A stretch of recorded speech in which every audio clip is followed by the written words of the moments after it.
ଶୁଣ ତମମାନଙ୍କର ମୋड 9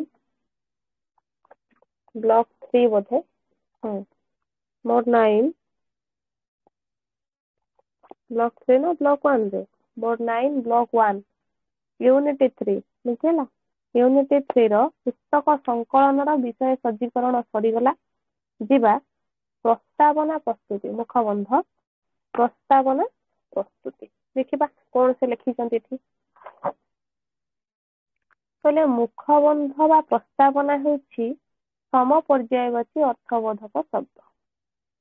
ଯେକୌଣସି ସମ୍ପାଦିତ ଗ୍ରନ୍ଥରେ ମୁଖବନ୍ଧ ଏକ ଗୁରୁତ୍ୱପୂର୍ଣ୍ଣ ଅଂଶ। ସାମ୍ନା ଫ୍ରଣ୍ଟ ପେଜ ଯେକୌଣସି ଜିନିଷ ଗୋଟେ ରଚନା ହେଉ ବା ଆରମ୍ଭ ହେଉ ତାର ଗୋଟେ ମୁଖବନ୍ଧ ଥାଏ, ପରିଚୟ ଥାଏ।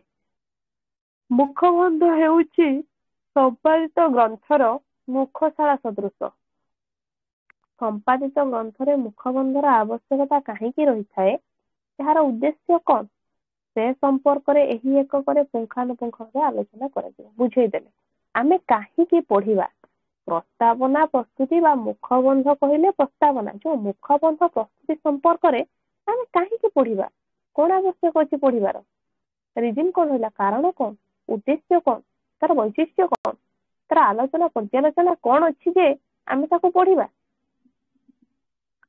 କହିଲେ ତେବେ ଏ କ୍ଷେତ୍ରରେ ମୂଳ ଲେଖକ ଓ ତାଙ୍କ ଦ୍ୱାରା ରଚିତ ଗ୍ରନ୍ଥ ସମ୍ପର୍କରେ ଅବଗତ ନହେଲେ ମୁଖବନ୍ଧଟି ଅସାର ହେବ ଯେ। କହୁଛନ୍ତି କଣ କହିଲେ, ବଢିଆ କଥାଟେ ସେ କହିଲେ ଏଠି। କହିଲେ ଏଇ ଯୋଉ ମୁଖବନ୍ଧଟା ପଢିବା ବା ପ୍ରସ୍ତାବନା ପ୍ରସ୍ତୁତି ସମ୍ପର୍କରେ ଆମେ ଜାଣିବା, ତେବେ ଏ କ୍ଷେତ୍ରରେ ଯିଏ ମୂଳ ଲେଖକ ପ୍ରଥମେ ଯିଏ ଲେଖିଛନ୍ତି ତାଙ୍କ ସମ୍ପର୍କରେ ଏବଂ ତାଙ୍କ ଦ୍ୱାରା ରଚିତ ଗ୍ରନ୍ଥ ସମ୍ପର୍କରେ ଯଦି ଅବଗତ ନହବା ବା ଆମେ ନ ବୁଝିବା ନ ଜାଣିବା ସେ ବଡ ଅସୁବିଧାରେ ପଡିବା ଟିକେ। ତାପରେ କଣ କହିଲେ, ପାଠ ଟେକ୍ସଟ ଓ ଲେଖକ ଅଥର ସହିତ ଓତପ୍ରୋତ ଭାବେ ଜଡିତ ରହିଛି ଲିଖନର ପ୍ରକ୍ରିୟାର ଏକ ସୁଦୀର୍ଘ ଇତିହାସ। ଯୋଉ ପାଠଟା ଆମେ ପଢିବା ତାକୁ ତା ସହିତ ତାକୁ ଯିଏ ଲେଖିଛନ୍ତି, ଏଇ ଦିଟା ଯେତେବେଳେ ଆମେ ବୁଝିବା ସେତେବେଳେ କଣ ହବ, ତା ଗୋଟେ ନୂତନ ମାର୍ଗଟିଏ ତିଆରି ହବ, ନୂତନ ଚିନ୍ତା ଚେତନା ତିଆରି ହବ, ନୂତନ କରି ବିଷୟବସ୍ତୁଟିଏ ବି ତିଆରି ହେଇଯିବ ସେ ଜାଗାରେ। ଏହି ଇତିହାସ ପରମ୍ପରା ଓ ଭାବାଦର୍ଶ ସମ୍ପର୍କରେ ସଚେତନ ନହେଲେ ସମ୍ପାଦକ ଉଦ୍ଦିଷ୍ଟ ଗ୍ରନ୍ଥ ସମ୍ପର୍କରେ ନିଜର ମତାମତ ଦେବା ଦୁଷ୍କର ହେବ। କହୁଛନ୍ତି ଯଦି ଏହାର ଭାବାଦର୍ଶ, ତାର ଭାବ ଚେତନା ରୀତିନୀତି ସବୁ ସମ୍ପର୍କରେ ଯଦି ସମ୍ପାଦକଟି ଆପଣଙ୍କ ଭଏସ ଟିକେ କ୍ଲିୟର ଆସୁନି ମ୍ୟାମ, ଶୁଭା ଯାଉନି କ୍ଲିୟର ସ୍ପଷ୍ଟ ଆସୁନି, ଭାବେ। ଶୁଭୁଥିବ ବାବା, ତମର ନେଟୱାର୍କ କଣ ପ୍ରୋବ୍ଲେମ ଥିବ, ଭଏସ ଶୁଭୁନି କାହାକୁ।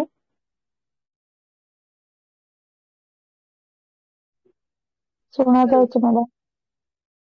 ଶୁଭୁଥିବ ବାବା, ଦେଖ ତମର ବାବା ଯଦି କୋଉ ନେଟୱାର୍କ ପ୍ରୋବ୍ଲେମ ଥିବ କଟିକି ଆଉଥରେ ବାବା ଜଏନ ହେଇଯାଅ ଟିକେ ଦେଖିବା।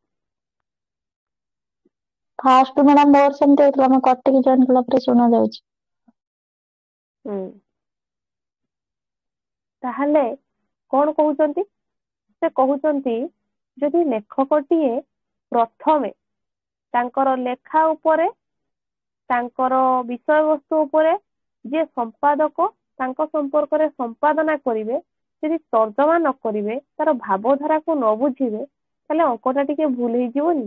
ଯେମିତି ଅଙ୍କଟା ଲେଖିଲା ବେଳେ କଷିଲା ବେଳେ ମାଇନସ ପ୍ଲସ ଭୁଲ ହେଇଗଲେ ଅଙ୍କଟା ପୁରା ଭୁଲ ହେଇଯାଏ, ସେଇଭଳି ଲେଖକ କିଏ, ପାଠ କଣ, ସେ ସମ୍ପର୍କରେ ସମ୍ପାଦକ ଜାଣିବା ନିତ୍ୟାନ୍ତ ଆବଶ୍ୟକ। ତାପରେ କଣ କହିଲେ, ଆମେ ଜାଣୁ ଲିଖନ ଏକ ଭାବାଭିବ୍ୟକ୍ତିକ କଳା, ସଭ୍ୟତାର ବିକାଶ ପଥରେ ମାନବର ମୂଲ୍ୟାୟନ ସୋପାନ ପରେ ସୋପାନ ଅତିକ୍ରମ କରି ଚାଲିଛି। ଲେଖନ କଳାର ବିଘଟନ ପ୍ରକ୍ରିୟାରେ ଆମେ ଦୁଇଟି ମୌଳିକ କ୍ରିୟାରୂପକ ଉପାଦାନର ଅବସ୍ଥିତି ଲକ୍ଷ୍ୟ କରୁ। କଣ ସେ ଦିଟା ଟିକେ ଦେଖିବା। ପ୍ରଥମଟି ହେଲା ଗ୍ରହଣଶୀଳତା ଏବଂ ଦ୍ବିତୀୟଟି ହେଲା ରୂପାନ୍ତରୀକରଣ। ଯେତେବେଳେ ଲିଖନ ଆସେ ଆକ୍ସେପ୍ଟ କରିବା ଦରକାର,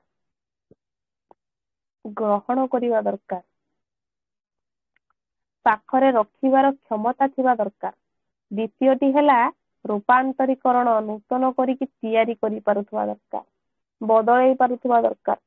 ତାହେଲେ ଏସବୁ କ୍ଷମତା କାହା ପାଖରେ ରହିବ, ସମ୍ପାଦକ ପାଖରେ ରହିବା ନିତ୍ୟାନ୍ତ ଆବଶ୍ୟକ। ଯଦି ସମ୍ପାଦକ ପାଖରେ ଏସବୁ ଜିନିଷ ରହିବନି ତାହେଲେ ସମ୍ପାଦକଟିଏ କେମିତି ନୂଆ କରିକି ଜିନିଷ ତିଆରି କରିବ? ତିଆରି କରିପାରିବନି। କରିପାରିବ ନା?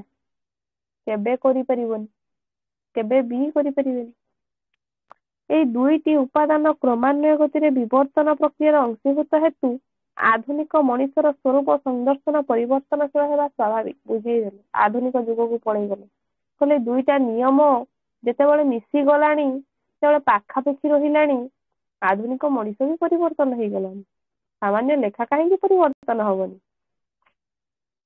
ଶିକ୍ଷଣୀୟ ବିଷୟ, ବିଦ୍ୟାର୍ଥୀମାନେ ଏ ବିଷୟରୁ କଣ ଶିଖିବେ? ମୁଖବନ୍ଧ ରଚନା ସମୟରେ ସମ୍ପାଦକର ଭୂୟ ଦୃଷ୍ଟି କିପରି ରହିବା ଆବଶ୍ୟକ ସମ୍ପର୍କରେ ଅବଗତ ହେବା। ପ୍ରଥମେ ମୁଖବନ୍ଧ ଯେତେବେଳେ ରଚନା ହବ, ସମ୍ପାଦକ ତାକୁ କେମିତି ରଚନା କରିବେ, ଦୃଷ୍ଟି ନିକ୍ଷେପ କରିବା ଦରକାର। ପ୍ରଥମେ ଆଖି ରଖିବା ଦରକାର ସେ ସମ୍ପର୍କରେ। ପଠନ ଓ ଲିଖନ ସଂସ୍କୃତି ସହିତ ପାଠର ଯେଉଁ ସମ୍ପର୍କ ରହିଛି ତାର ବିଚାର ବିମର୍ଶ ମୁଖବନ୍ଧରେ ରହିବ। ପଠନ ସହିତ ପାଠର ଯେଉଁ ଉଦ୍ଦେଶ୍ୟ ରହିଛି ତାର ଯୋଉ ବିଚାରଧାରାଟା କୋଉଠି ରହିବ? ପ୍ରଥମେ ରହିବ, ମୁଖବନ୍ଧରେ ସେଇଟା ରହିବ। ଗଲା ଏଟା ଦ୍ୱିତୀୟ। କହିଲେ ତୃତୀୟରେ କହିଲେ ପାଠ ସଂରଚନା ସମୟରେ ଲେଖକର ପାରିପାର୍ଶ୍ୱିକ ସ୍ଥିତି ସମ୍ପର୍କରେ ବ୍ୟାଖ୍ୟା ମୁଖବନ୍ଧର ଗୁରୁତ୍ୱପୂର୍ଣ୍ଣ ଅଂଶ ବିଶେଷ। ପାଠକୁ ସଂରଚନା କରିବା